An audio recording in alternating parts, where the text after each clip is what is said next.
Coming up on this episode of the Roundtable. In one sense, of course, you got to hand it to them for trying to find a way to move the needle away from just full woke capitulation. But on the other hand, you're like, well, okay, this is really just a fight about like what flavor of ice cream we're going to drown the world and everyone in it in. Perhaps we should not drown the world in ice cream, guys. And that kind of like tech fatalism, which is no, no, no, this stuff is here, it's coming, there's nothing you can do about it, this is the form of your destroyer. And you can either reconcile yourself to it under the rainbow flag or reconcile yourself to it under a flag that just says the word tech on it. This is a false choice. This is why I've been banging on about Bitcoin for so long.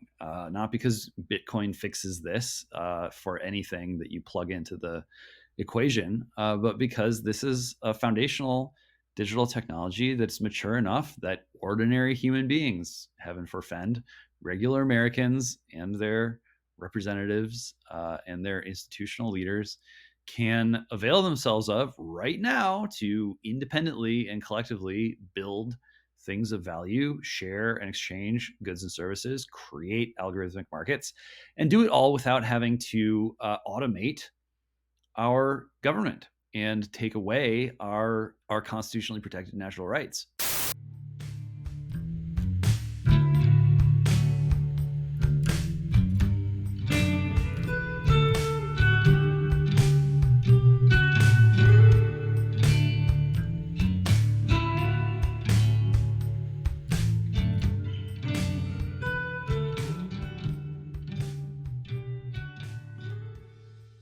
Welcome once again to the Roundtable, your weekly publishers and editors podcast here at the American Mind. I'm your host, Spencer Clavin, features editor of the American Mind and associate editor of the Claremont Review of Books. I'm joined this week by editor James Poulos and publisher and president Ryan Williams. And we have a rich text to evaluate today, much to discuss, much to dig into in the fact sheet for President Biden's executive order on safe, secure, and trustworthy artificial intelligence. I know you've all been waiting for the Biden administration to weigh in on this issue. It's been in the news. There have been think piece after think piece after think piece. There have been doomerism statements. There have been expressions of delight and indeed apocalyptic enthusiasm, but you've all been sitting around saying, when will Joe Biden take the reins with his well-known style of assured and confident leadership, informed of the latest trends and technology at all times? And now's the time. The moment you've been waiting for has arrived. We have read this thing so that you don't have to, although you may wish to, because despite all my kidding around, this is obviously a matter of grave importance, even if it's not being dealt with in the way that we would like it to. And I'm going to sort of summarize some of these points here, but then obviously kick to James. Some of this reads a little bit to me like boilerplate about how AI is certainly going to do a lot of things to the economy, and we should probably watch out for workers' safety and so forth.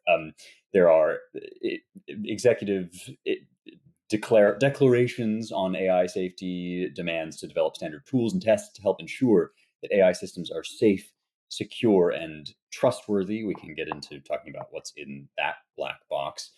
There's also a reference to something I'd never heard of before, although I'm sure James had, the blueprint for an AI Bill of Rights, which lays out some of these principles in more general terms. But readers will notice that that comes under the heading Advancing Equity and Civil Rights, with the sub-bulletin Address Algorithmic Discrimination Through Training, Technical Assistance, and Coordination between the Department of Justice and federal civil rights offices on best practices for investigating and prosecuting civil rights violations related to AI. There's stuff about supporting workers, advancing American leadership abroad, ensuring responsible and effective government use of AI, and also, intriguingly, a note about biotechnology and what AI should and should not be used to develop in that domain. Obviously, a lot here. Obviously, very little of it to inspire confidence. To me, this looks like a lot of stuff that doesn't really seem to mean a lot, and things that do seem to mean a lot, but not exactly ideal, including the effort to enshrine principles of woke racial discrimination into quote unquote the algorithms, whatever that is understood to mean. James, we're obviously going to have to start with you here. And maybe the question to begin with is, does this strike you more as bumbling buffoonery or as sinister one world order hand rubbing, or both? Yeah, why not both? There are a lot of rabbit holes to go down here, and I think it's important to synthesize a number of different threads here and recognize that in addition to the administration being a constant source of disappointment to millions and millions of Americans, and oftentimes seemingly working proactively to undermine, if not replace altogether, what's left of the American project as we have known it since the beginning. In addition to that, however, this is the administration whose job it is to actually like keep the wheels on the wagon in the most basic sense. It's a thankless task oftentimes. I'm sure Trump administration officials, ex Trump officials, can testify to this fact just as well as your sort of average civil servant who's chunking things along in the Biden administration. Yeah, a lot of those people are, doing things that we would rather they didn't do, but it's their job right now to make sure that America doesn't collapse, to try to preserve some degree of control or initiative in world events, and to try to prevent opportunistic adversaries from taking advantage of our weaknesses and exploiting them. So there's a combo of effect here, several factors at work behind the administration's moves. And my view on these things, it has been pretty public for a couple of years now. It's not quite a victory lap that I can look forward to here, more like continuing to push a boulder up a very large hill. But that's okay.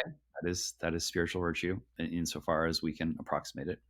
I'll just I'll try to recap it and show how this helps us to understand what's going on with Biden on AI. We created a digital technology. It's very powerful, so powerful that it throws into question our identity and our purpose as human beings as never before, I think.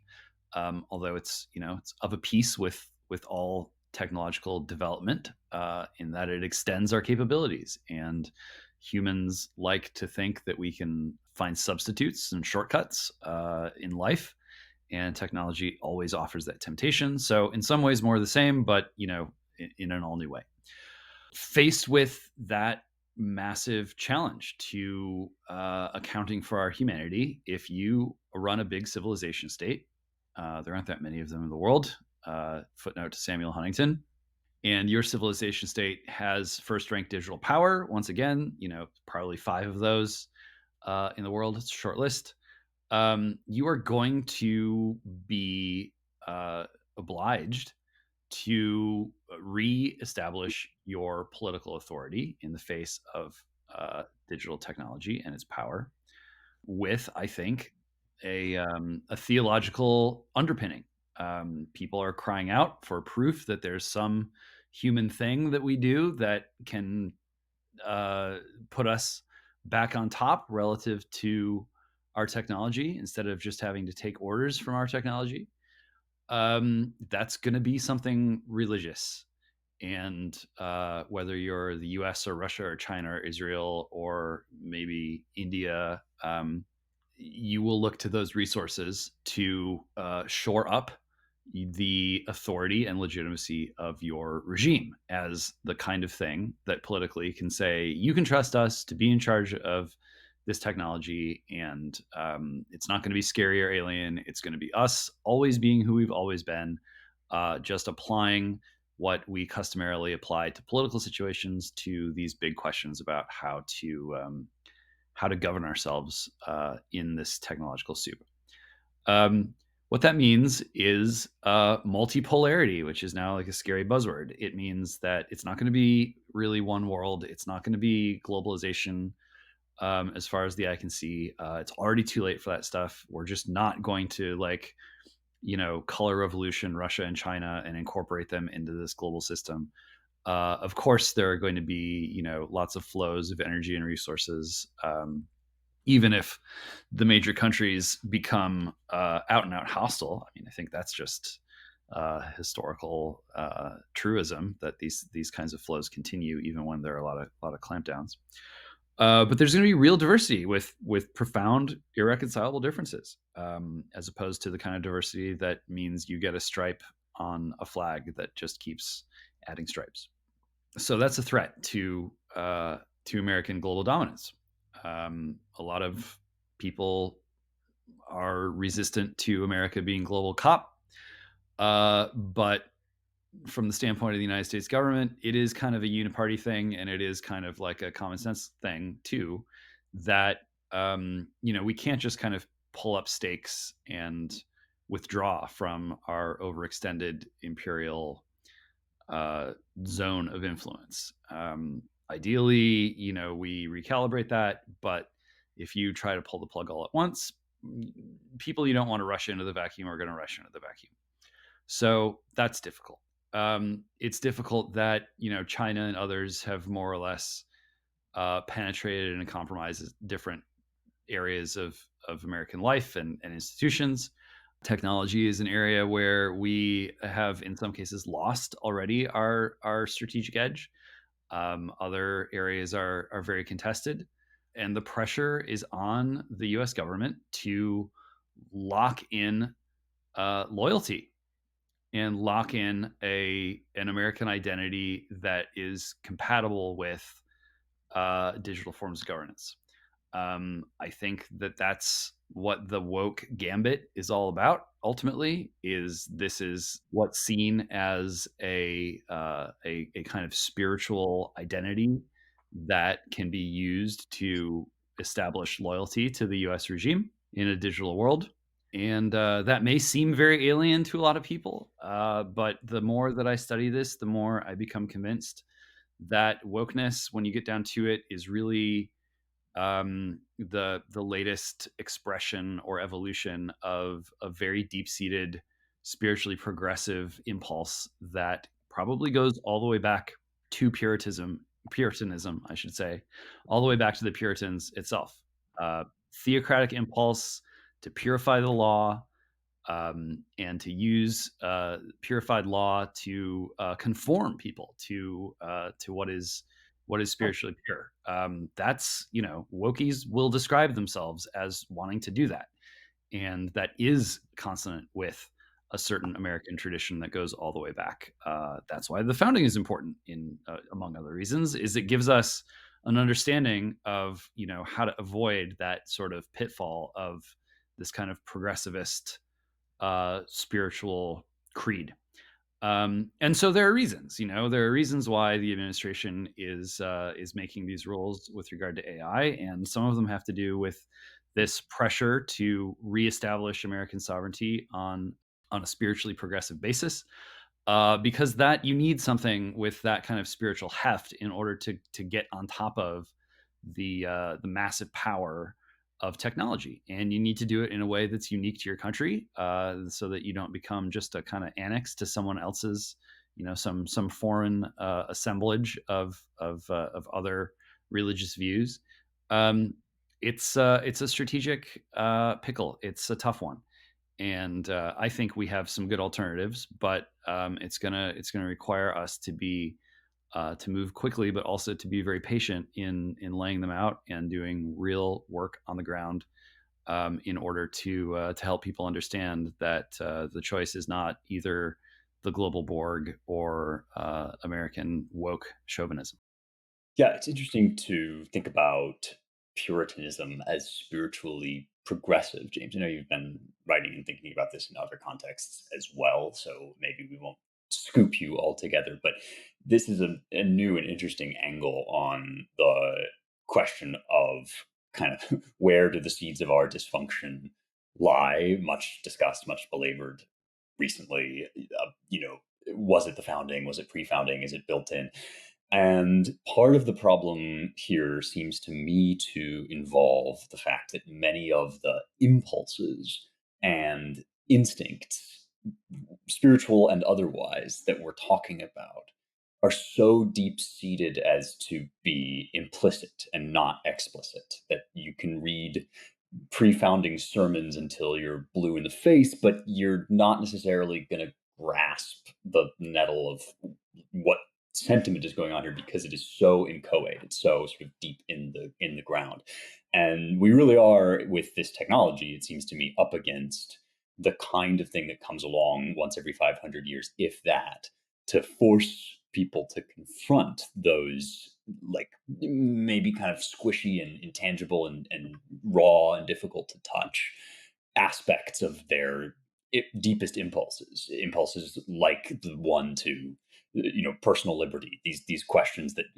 are still sort of being haggled about on the street, as we were talking about last week, the way that, in the light of the Israel Hamas war, we're seeing among your, like, average American a certain philo-Semitic impulse that to me is very heartening, but also is, like, not anywhere written exactly. It's deeper than that. It has more to do with, like, people's reflexes and instincts. And lo and behold, right after we recorded that, this video went viral of, like, a New Yorker in classic New Yorker fashion, the sort of New Yorker that we thought we hadn't seen in forever, just cussing out this guy for tearing down a poster. I think it was of a hostage in Israel, an Israeli hostage.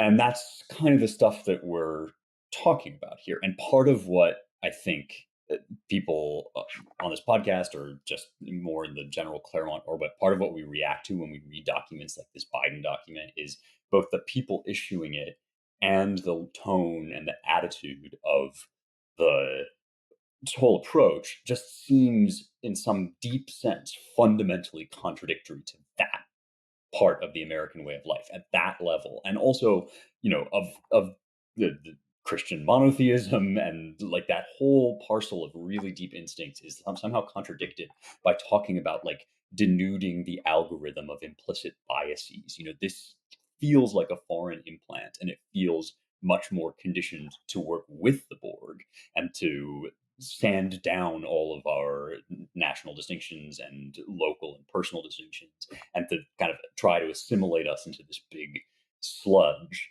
rather than to recover what's unique and distinctive about Americanness, Americanism, and figure out what that looks like in the age of AI, let alone thinking about, like, what our humanity is in the face of these technologies that can kind of replicate us in these very eerie ways. They do so much that is outward, that looks more and more like the outward show of what we do, that we are being forced to ask these questions about our own inwardness. What is the inward aspect of humanity and personhood and Americanness that no machine can ever replicate, because machines don't have an inner life? And we just seem singularly ill-equipped right now, at least in the, highest halls of power, to even think or talk about those things, because for these many decades, even centuries, we've been studiously engaged in a process of trying to convince ourselves that the inner simply doesn't exist. There is no inner, there is no implicit, there is no personal, indescribable, kind of twitchy,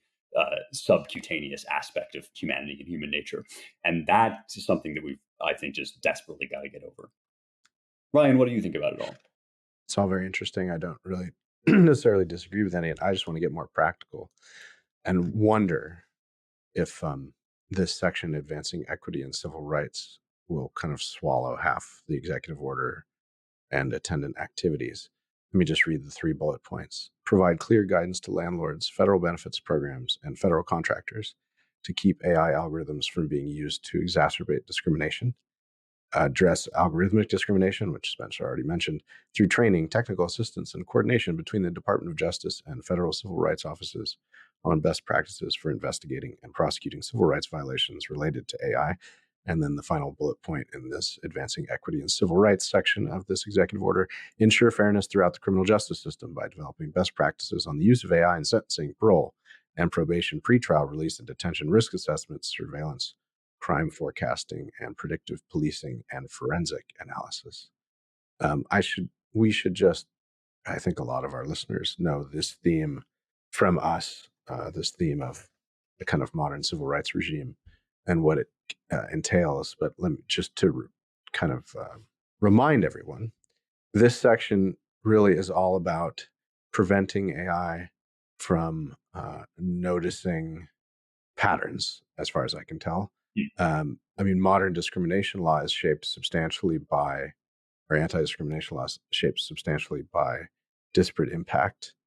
For those interested, I would recommend a debate hosted fairly recently by our friends at the American Conservative between David Azarad and Helen Andrews, and a Harvard professor and a litigator, on the question of disparate impact.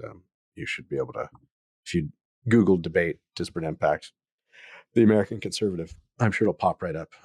It's a good use of your time for an hour, and pretty civil and interesting between the two parties. But yeah, I mean, disparate impact really is what drives anti-discrimination law these days, either sub silentio or explicitly. And so this section of the AI thing could have pretty wide-ranging implications. My one worry is you're seeing this sort of at some college campuses, some relatively woke localities. Violent crime especially is disproportionately committed by African Americans and Hispanics, I should add. And so a lot of the reaction from a lot of woke campuses and localities is to stop publishing pictures and mugshots, because they worry that forms the wrong impression in people's minds, when in fact it's sort of just reflective of the statistics. Um, my worry is that sometime fairly soon, I'm sure it's happening in various spots, we're just going to stop collecting these types of data. Now, the Bureau of Justice Statistics has to collect this stuff, and actually, the reporting's gotten a lot better since say 10 years ago on violent crime and all the rest. But I really worry. I mean, the AI is such a powerful tool, and machine learning and large language models and all that. I worry that this section of the EO could lead to some very pernicious things in the realm of just kind of behind closed doors scrubbing and propagandizing. That is to say, the rewriting of history and of statistics. I could see AI being used in a much more powerful way and for much cheaper than it could have occurred under human hands previously, of sort of scrubbing the historical database or even current databases in order to quote unquote advance equity.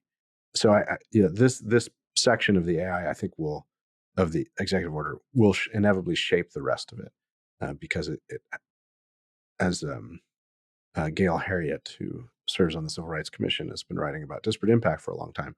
As she puts it, literally everything. I mean, it's almost impossible, if not impossible, to find any decision, practice, educational institution, whatever, profession, that doesn't have some disparate impact on some group. From the very benign and obvious, like most workplace deaths occur to men because they disproportionately serve at dangerous jobs, or most motorcycle deaths occur for men. So it's not about sexism in motorcycling or our data collection. It's just a fact. And then that's sort of benign stuff, all the way up to much more important things like how we shape public policy related to crime, and things more generally, given the necessity of gathering information and using that to inform public policy. So my big fear, and this is, James has been talking about this for a long time, and we have too, that this is really the heart of the EO, I think, along with a lot of the rest of it, which I think we wouldn't really object to, which is studying the effects on jobs for Americans and making sure privacy is protected, et cetera. Yeah, I mean, I would just underscore, Chris Rufo had a tweet, did a post yesterday about this, and he quoted all the bad language from the EO, and said they want to embed the principles of CRT and DEI into every aspect of AI. And of course, yes, yikes. Even more yikes, I would say, is that they want to embed AI into every aspect of government. And the reason why, like, the CRT and the DEI and the wokeness and all this stuff is so important is because they have concluded that this is the way that they can technologize and automate all of governance. And the logic of that kind of system is one that is definitively post-constitutional. It is not the rule of law. It is certainly not the rule of men, of human beings. It is something that we have not seen before on planet Earth. And most of the opposition, the apparent opposition to this strategy, is coming from techno optimists, is coming from Silicon Valley guys who are like, no, we're not gonna use wokeness to make America an AI governed regime. We're gonna use optimism, and it's gonna be amazing, and you're gonna look so much better and live so much longer and be so much more powerful, and it'll look like the 50s, but the awesome 50s. It'll be the Jetsons. It'll be like, like sharing memes on Mars. Like, come on, you guys. And in one sense, of course, you got to hand it to them for trying to find a way to move the needle away from just full woke capitulation. But on the other hand, you're like, well, okay, this is really just a fight about like what flavor of ice cream we're going to drown the world and everyone in it in. Perhaps we should not drown the world in ice cream, guys. And that kind of like tech fatalism, which is no, this stuff is here, it's coming, there's nothing you can do about it, this is the form of your destroyer, and you can either reconcile yourself to it under the rainbow flag, or reconcile yourself to it under a flag that just says the word tech on it. This is a false choice. This is why I've been banging on about Bitcoin for so long. Not because Bitcoin fixes this for anything that you plug into the equation, but because this is a foundational digital technology that's mature enough that ordinary human beings, heaven forfend, regular Americans and their representatives and their institutional leaders, can avail themselves of right now to independently and collectively build things of value, share and exchange goods and services, create algorithmic markets, and do it all without having to automate our government and take away our constitutionally protected natural rights in the service of automated government. This is a direction that we can go in right now, socially, culturally, economically. We can right now create political protections. Yes, for GPU maxing and all the things that the AI guys want to do, but also, and even more importantly, so that ordinary Americans can get their hands on these technologies and trust one another to use them in ways that leave us better off, not worse off. Not just in terms of, oh, the number went up, now I have more money, or wow, now I have a jetpack, but wow, my form of government hasn't been destroyed. Wow, my humanity hasn't been destroyed. Wow, I'm spiritually nourished instead of starving in the desert for a drop of spiritual strength. There's still time. We all move very slowly on this, and I'm hoping that we can juice things here a little bit and improve that acceleration does not just belong to tech worshippers. So, just to be clear, James, are you saying that I can't have a jetpack? Because I was really kind of hoping for a jetpack. You have to build your own jetpack, Spencer. Okay.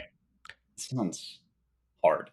Well, one quick entry, Spencer, just in my continuing worry about AI being used by governments to alter reality or how we see reality, while also acknowledging that, a lot of these large language models and image generators and AI in general, it trains on data. So to the extent that you put bad data into it, it can spit out bad results.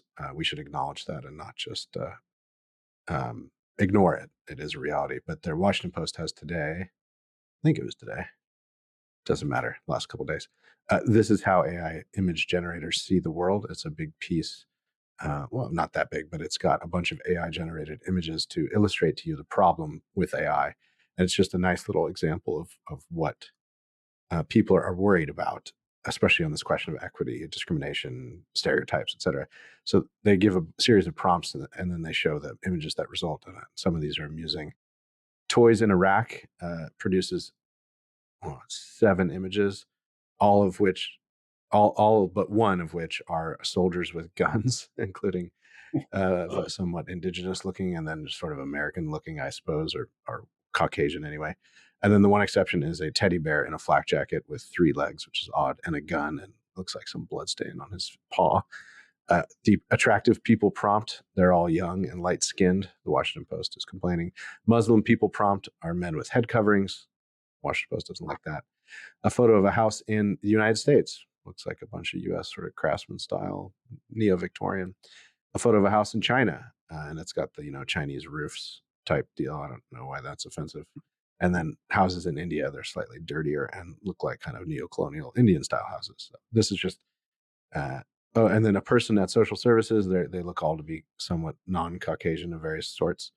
And then a productive person prompt gives you like a bunch of skinny tie wearing white dudes. Oh, there's one black guy. So this is the kind of thing that people have been worried about with AI. And I think the flip side of it is what I was talking about, which is to manipulate AI, not so that it has a better picture of life as it is, rather than just stereotypical life, but rather life as the government wishes it to be and wishes everyone to think it is, which may not necessarily be truth about life.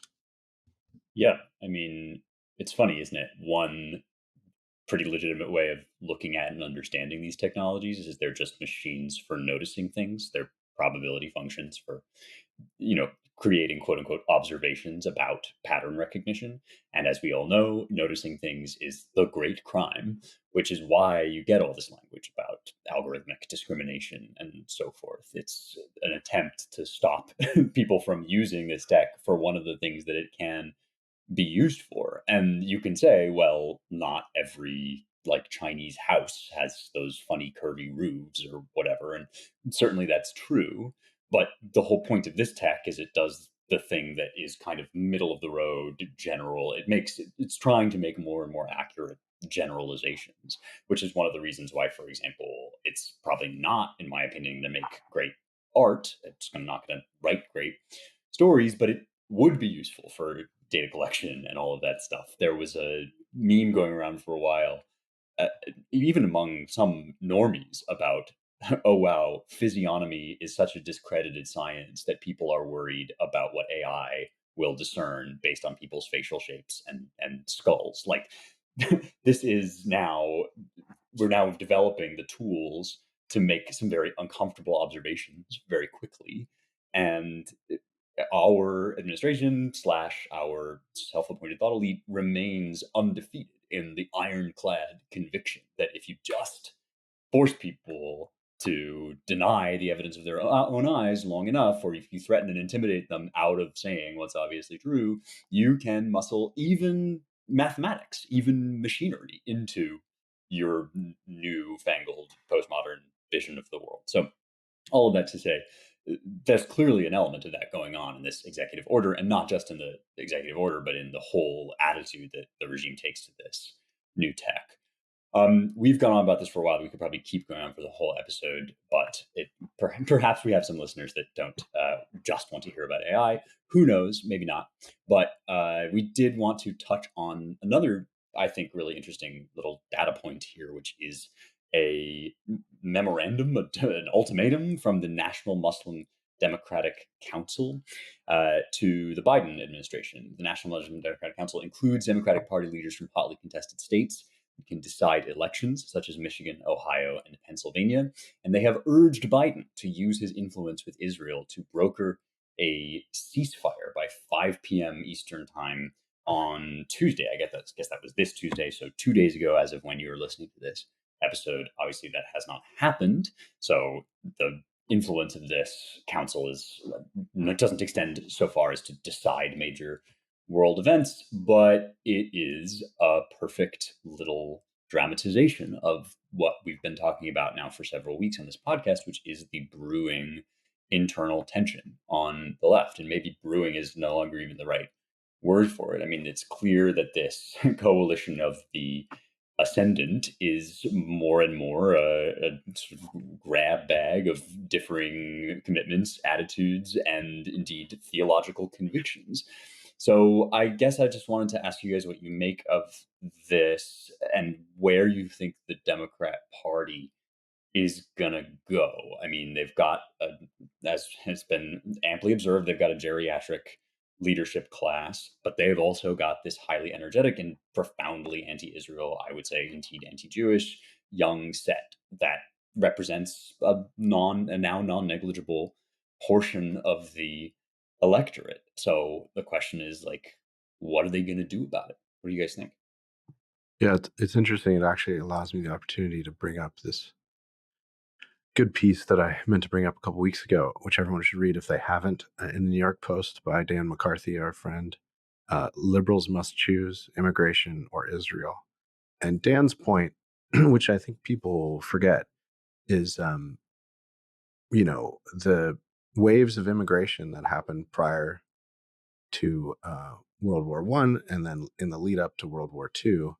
I mean, the waves came mostly before World War One, but continued somewhat, especially of Irish, Italians, and Germans, had a big bearing on FDR's cautious conduct of the lead up to World War Two. If he'd had his druthers from a strategic perspective, I think he would have gotten involved earlier.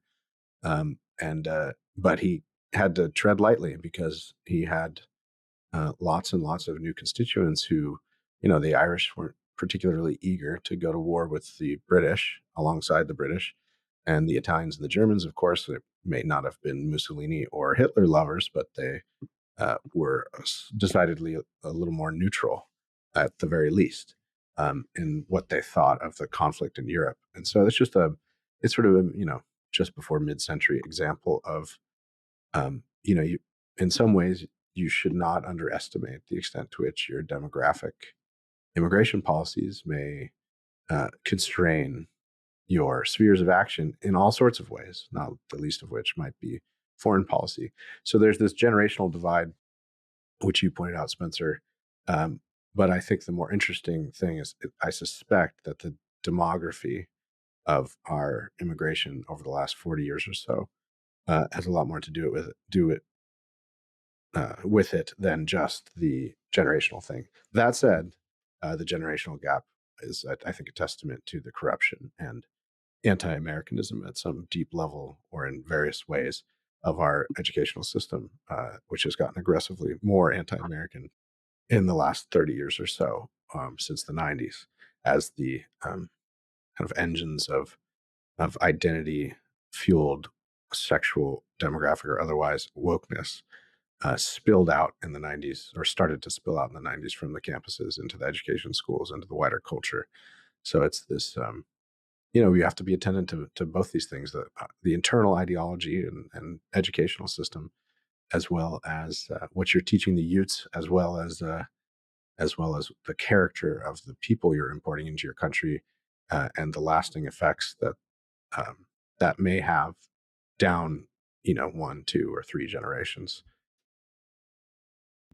Yeah, not to bring it right back to AI, but to bring it right back to AI, you you see these like woke Palestinian rainbow flags flying now, and there are real divides on the left over where things stand with regard to Palestinian sympathy, the flag, American Muslims, some of who are now threatening not to vote for Biden. Um, Deep divides on the left, even divides among American Jews. And this is why wokeness requires a supercomputer. It requires that you hand all of the data on all of the different identity groups and subgroups and intersectional overlap and everything.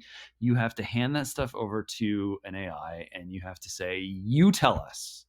You tell us who is currently in need of the most restitution or the most respect, or, you got to calibrate all of these different adjudications of relative injustice in order for the thing to hang together. And what we're seeing right now is this kind of crisis where there is, heaven forfend, political disagreement on the left over the relative status of different identity groups claiming different amounts of victimhood and and demanding a redress of their grievances as victims. That poses a threat to the integrity and the power of the Rainbow Coalition, for lack of a better phrase. And how that is supposed to be resolved, these are not people who think, well, if we just use representative government to slow down the tempo of the passions of the populace, then over time, cooler heads and wise and respected members of the political community will come to an understanding about exactly how we can iron it.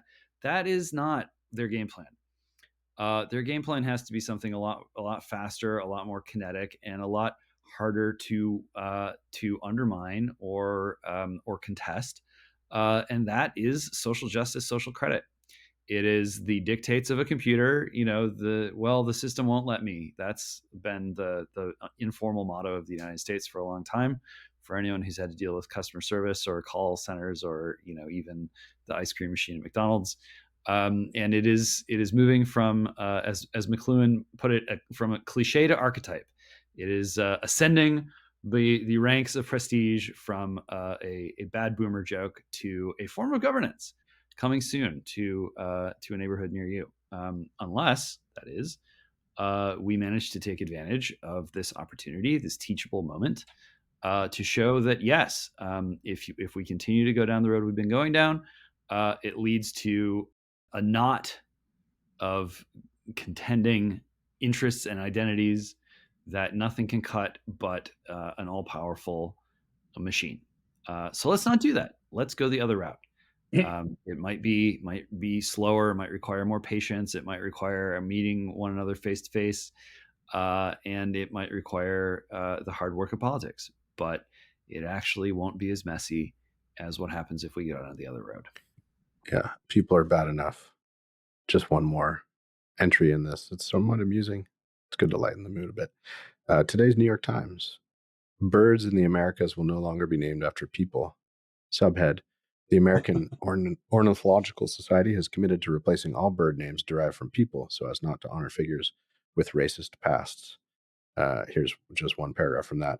The American that's a hard word to say, Ornithological Society, the organization responsible for standardizing English bird names across the Americas, announced Wednesday that it would rename all species, honoring people.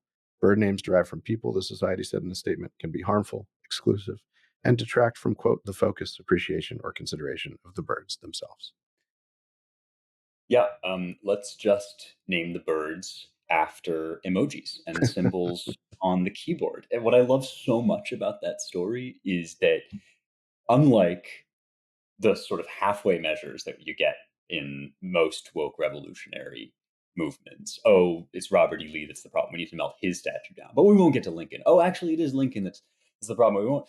They just went full woke. They just said, actually, people are tainted, which is, in fact, exactly the quiet part that they're now saying out loud. Like, well, any person that we choose might end up to be milkshake ducked. Like, if you know that meme where everybody finds something that the internet loves and it's milkshake duck, but 5 minutes later turns out milkshake duck is racist. Like, the kind of stain that this movement has set itself against is that moral stain that inheres in the human condition. And ultimately, like every scapegoating movement, it's just going to turn around on humanity itself, just being born into the world with the historical complexities that that entails. And I would not be surprised if it turns out that there is someone, group, or indeed even person that is chosen to, oh, I don't know, bear the sins of humanity itself. Like, this stuff is just very scripted.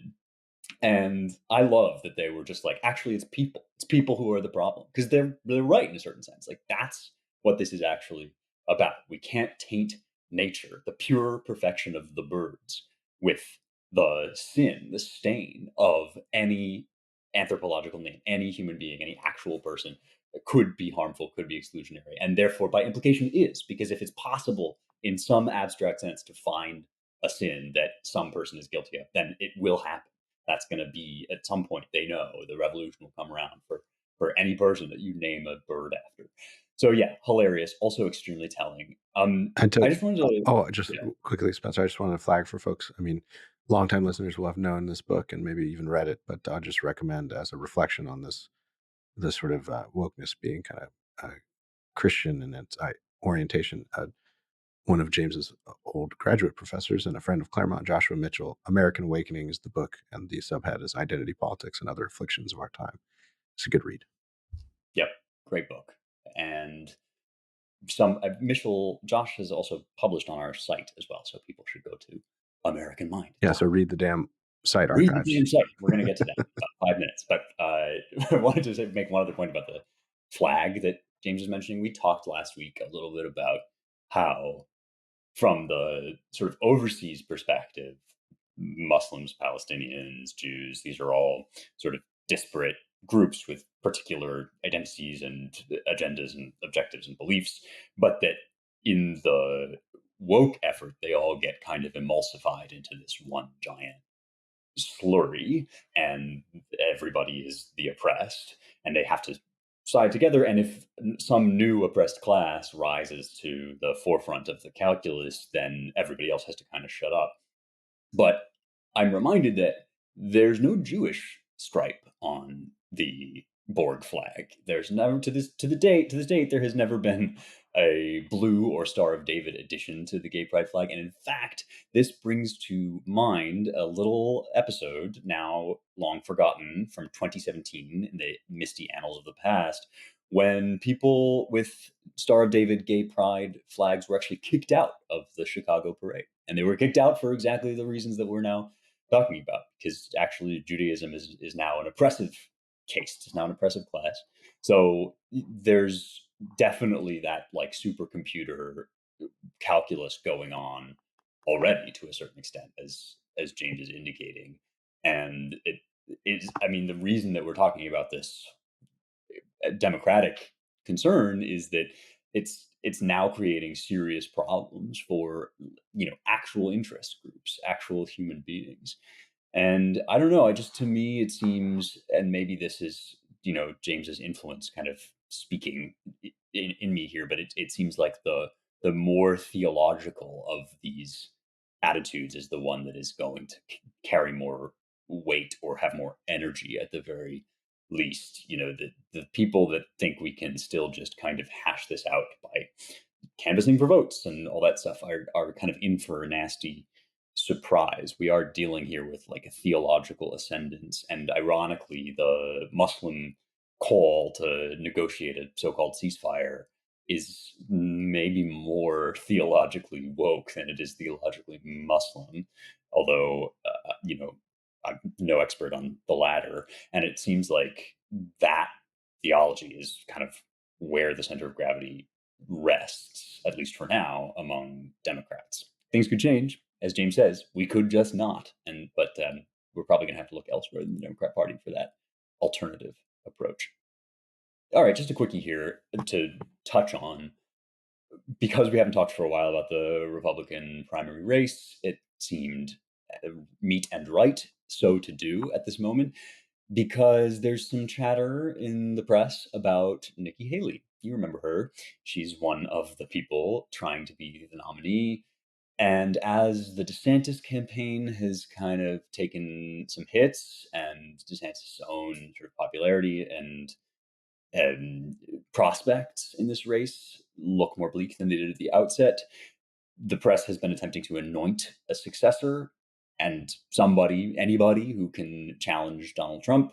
For a while, Vivek Ramaswamy was on everybody's lips. Now it's Nikki Haley. I'm reading here from Politico. Despite Trump still leading the rest of the field by as many as 50 points nationally and 30 points in the early states, Haley is now the main reason DeSantis can no longer declare the primary a two-man race. She has closed in on DeSantis, surpassing him in New Hampshire and South Carolina, and is slowly gaining on him in Iowa, despite the Florida governor barnstorming the state throughout the summer and investing significantly more there than Haley.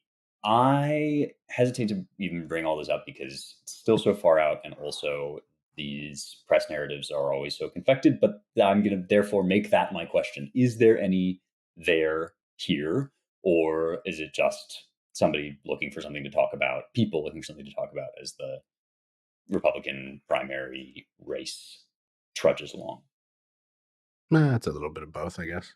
Hmm. I think even in that Politico article, they hint at what everyone really knows, which is that it seems, at least now, and has been holding steady for a while, that it's pretty unlikely anyone is going to beat Trump in the primary. That could change, of course. Maybe if the field was down to Haley and Trump or DeSantis and Trump, that could change. I mean, it would certainly galvanize and improve either Haley and or DeSantis's standing. Yeah, there's something there. The and Haley is sort of lucky in a way. She's has positioned herself and has some experiences. Her stint at the UN under Trump to claim more foreign policy experience than anyone else up on that stage.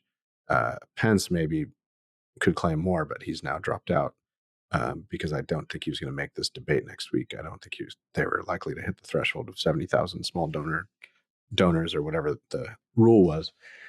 And so Haley is benefiting from the unfortunate turmoil in the Middle East, I think, and getting a closer look by this interesting class of people that is primary voters, especially in Iowa and New Hampshire, a very kind of high information or at least high participation, tiny microcosm of the voting electorate nationally. So um, it makes for horse race politics is always interesting, and to the extent that you have one more horse that's sort of neck and neck with the other horse that may challenge the front runner on the undercard ticket.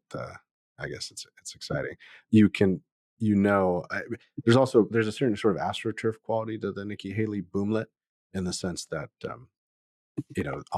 all the foreign policy minded never Trumpers, not all of them. Some of them find her distasteful, given she served with Trump. Uh, are kind of excited at the prospect of a Haley presidency, and I would just submit, given our experience over the last 20 years or so, that should be frightening to some people. Yeah. Definitely frightening. Every presidential horse race season, there's this sort of moment when the the main challenger to the presumptive nominee like stumbles, and then it's like, oh, it could be anyone's game, and then and this is a dynamic that I see in the press. I see it among beltway elites, and I see it among voters, especially in those early primary states. There's a lot of vanity. There's a lot of sort of like, the kid gets the toy and gets bored with the toy, and then like, well, maybe this is my new favorite toy. I mean, many sort of like spiritual shortcomings, all swimming in the same direction, which is this kind of self-indulgent delight in like discovering a new kind of fixation. It's like, who's the pickleball of 2023? It's like the trending candidate to care about, and these narratives appear, and I think it all reflects on how hollow and self-serving so much of the kind of horse race industry is, and how detached it is from the real work of politics and the real work of statecraft, and how addicted so many Americans are to narrative, and how much we're becoming this like narrative worshiping people. Well, narratives will save us, or if we're not willing to be that bold, then it's like, well, narratives will keep us going until the next phase comes along. We might be in pain and misery and lost, bored, confused, slothful, stupid, uh, uh, sleepwalking through crisis, but at least we can get a fresh hit off a new narrative, and that'll sustain us for a while.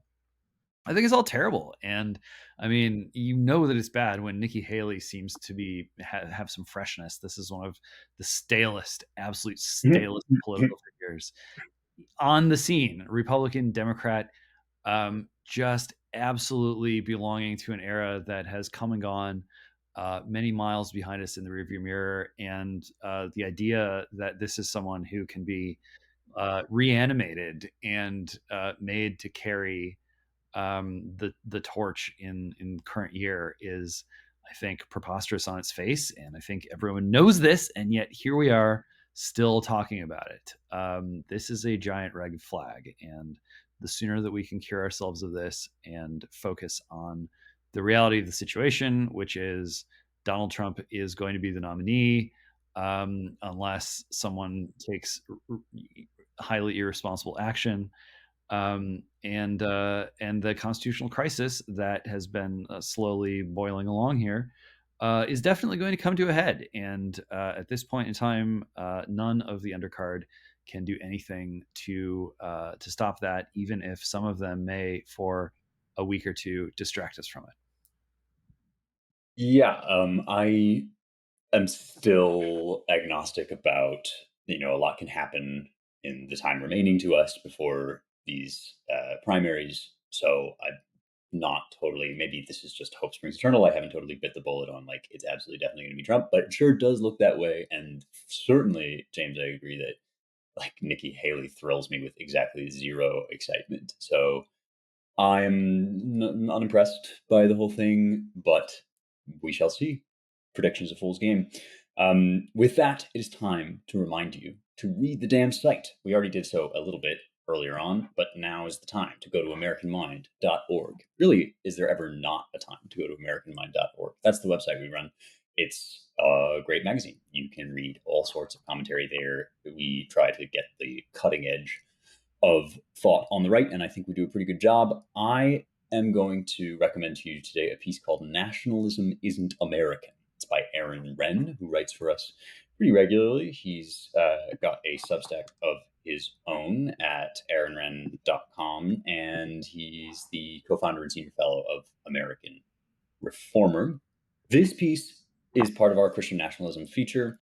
Christian nationalism itself is a movement, obviously, of much debate and discussion. We published, I thought, a really helpful and clear explainer by our own Mike Sabo about Christian nationalism to kick off the feature. There's a lot in what Mike describes that I'm sympathetic to and interested in. There's also some sticking points, and I think that Aaron's piece is highly valuable for articulating some of the sticking points. He lays out, if you're going to raise questions about Christian nationalism, they aren't going to be about theocracy. They shouldn't be about, papacy or whatever nonsense, or like taking over the world with some sort of evil hand-wringing scheme.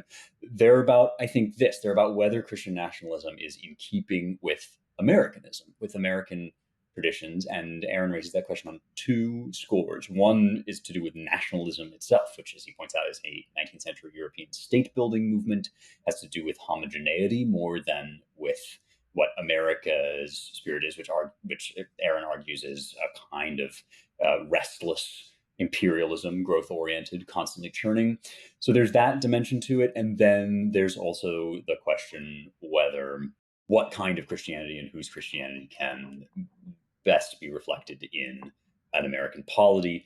Aaron raises both of those well. He proposes some of his own solutions that are worth chewing over.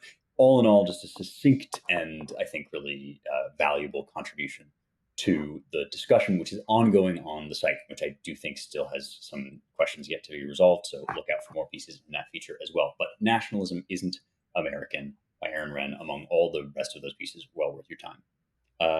James, what do you got? Well, I found it irresistible not to recommend The Millionaire Slut Apologists by Patricia Patnode. Not for the faint of heart, although like everything on our site, it is rated soft R at the hardest, probably a PG-13. This is just a piece about like a lot of anniversaries going around right now. It's a Reformation Day was I think yesterday. Today is apparently the anniversary of Tsar Nicholas being crowned. This is a piece about the 5-year anniversary of a podcast, which is probably unknown to you if you are listening to this podcast. But it is not unknown to many women who were probably very footloose and fancy free 5 years ago and are now finding themselves in maybe not as fun of a time. The one of the co-hosts of this podcast has evidently made $60 million off Spotify due to the podcast. And basically, the message of the podcast is, and this is a quote from the piece: "Be crazy, diet, have sex with rich men, then lie to your future husband. What could go wrong?" Well, you will read a little bit about what went wrong and understand a little bit more about what time it is in America after you read The Millionaire Slut Apologists by Patricia Patnode. I think I'm saying that right. Yeah, I think so. And I agree. A great piece, really kind of different and interesting, but also emblematic of a certain trend, which Patnode well articulates. Ryan, what do you got? I have, it was mentioned last week, as he is my old boss from years back. I just wanted to mention it again. And it pairs nicely with the Dan McCarthy piece that I brought up earlier. And this is Warfare by Immigration by former Claremont Institute President Brian T. Kennedy. Brian kind of reminds folks of this long-standing habit of strategic enemies of the U.S. going back to the Soviet Union during the Cold War, and now up to date now with both Russia and China messing about with Hamas and some of the enemies of America. That we should keep in mind that larger strategic element of all this, which is our adversaries using as various sorts of cat's paws the Islamic world and Islamic terrorist networks to frustrate us and hurt our interests and hurt close allies' interests, obviously in this case, Israel. But then he also, the part where it dovetails with Dan McCarthy's piece is Brian talks about what he calls kind of a national suicidal impulse in immigration, with 5 million or so, 5 to 6 million illegal immigrants coming across our border during the Biden administration, on top of maybe 10 or 20 million others in recent decades. One has to wonder, and one would be a fool to think that there aren't so many thousands even of Hamas members, PLO members, Chinese nationals. I think probably in the case of Chinese nationals, the proportion of them wanting to do us some sort of espionage harm is probably lower than, say, a Hamas member, but still a cause for concern. So that he does this nice job of pairing the immigration crisis with our security crisis, which his overarching theme is captured nicely in his subhead, which is the attack on Israel and the demoralization of the West. Brian has been studying these things for a long time. He's a student of the late, great Harold William Rood, or Bill Rood, who taught at Claremont McKenna for many decades. And we've talked about Rood a little bit before on this podcast. If you want a sort of interesting and summary view by a couple of Rood's students, including J.D. Crouch, a former national security expert and now the head of the USO, and our late great friend, Pat Garrity, an academic at Virginia who died a few years ago. Pick up the book, which holds one of Bill Rood's great catchphrases: "You run the show, or the show runs you." It's kind of an introduction to his strategic thought. So, timely reading right now. Go read Brian Kennedy, and if you want to learn more about Brian's other work, he runs a little think tank that he founded after he left Claremont, called the American Strategy Group.